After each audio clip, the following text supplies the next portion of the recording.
Јана, што покажуваат вашите искуства до сега? Зошто најчесто исчезнуваат деца или еве можеби младинци додека станат нели полнолетни и каде лежи целиот проблем? Дали можеби социјални, економски проблем или ништо друго? Така, значи, кај нас исчезнување на деца многу ретко ни се телефонот се пријавува, се додека ние актуализиравме дека 25 мај е меѓународен ден за исчезнати киднапирани деца. Најчесто се пријавува на ВМВР, кој што и треба да водат целокупната постапка. Децата од причини во светски рамки најчесто претпоставуваме тука во Република Македонија, затоа што не се сега само случаи, претходно се случува и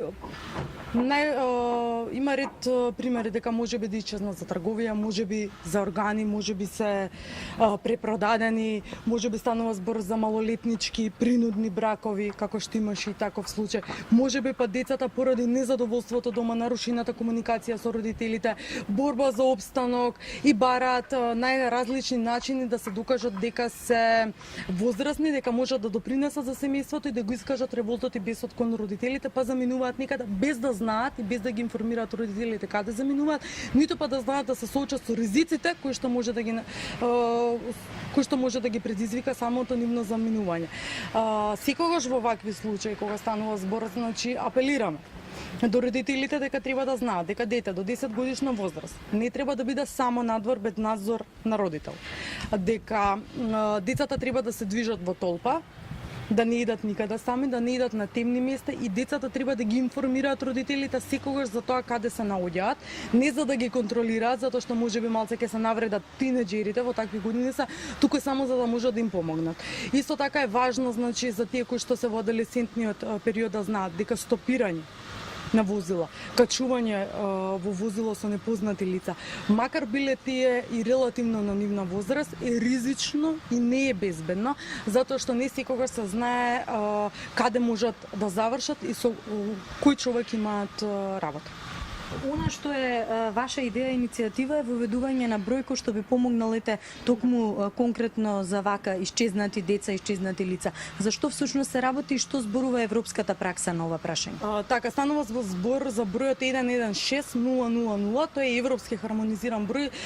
точно кој што се занимава со прашањето на исчезнати киднапирани деца. Станува збор за 24 часовна линија, која што ќе биде достапна од сите мобилни и фиксни оператори и со која што би можеле да бидеме како дел, првата детска амбасада меѓаш и со својот и се телефон е дел од Child Helpline International како меѓународна мрежа, да бидат подостапни информациите и до другите организации, доколку детето кое што е исчезнато е надвор од границите на Република Македонија, да ги информираме за да можат они нивната полиција, служба да информираат за да на некој начин да помогнеме работата на Министерството за внатрешни работи од информациите кои што ги добиваме ние, затоа што некогаш луѓето тешко им не е да се јават можеби во полиција, може да се јават кај нас на ваков начин, ние секогаш ги информираме Министерството и сметаме дека неговата важност е пресудна. Меѓутоа, на ваков начин ќе биде подостапен до сите, ќе се чувствуваат послободни да се јават и многу побрза би била комуникацијата. Ние соработуваме со Smile of the Children од Грција, каде што веќе е воведено овој број, каде што работат повеќе оператори, каде што е поддржано, значи финансиски и на таков начин во рок од неколку часа деца кои што се исчезнати од Романија, од Италија, а биле на територија на Република Грција, по конкретниот случај, побрзо се наоѓаат затоа што конекциите се многу побрзи. Од пресудно значење да имаме 24 часа на линија, каде што 24 часа ќе можат да пријават и ние да имаме поголема на таков начин подобра соработка. Веќе имавме состаноци, Министерството е отворено за соработка, како и Агенцијата за електронски комуникации на Република Македонија. Кога би очекувале да стартува ваков еден број? Нашите иницијативи се од целиот овој процес и за бројот 116111, кој што е општ за ИСС телефон за било какви проблеми кои што може да се јават, иницијативи се години наназад. Проблемот е во тоа што не достигаат финансиски ресурси, затоа што покривање на еден таков број значи човечки ресурси, значи вложување во не само во инвентар, туку техничка поддршка и така натаму.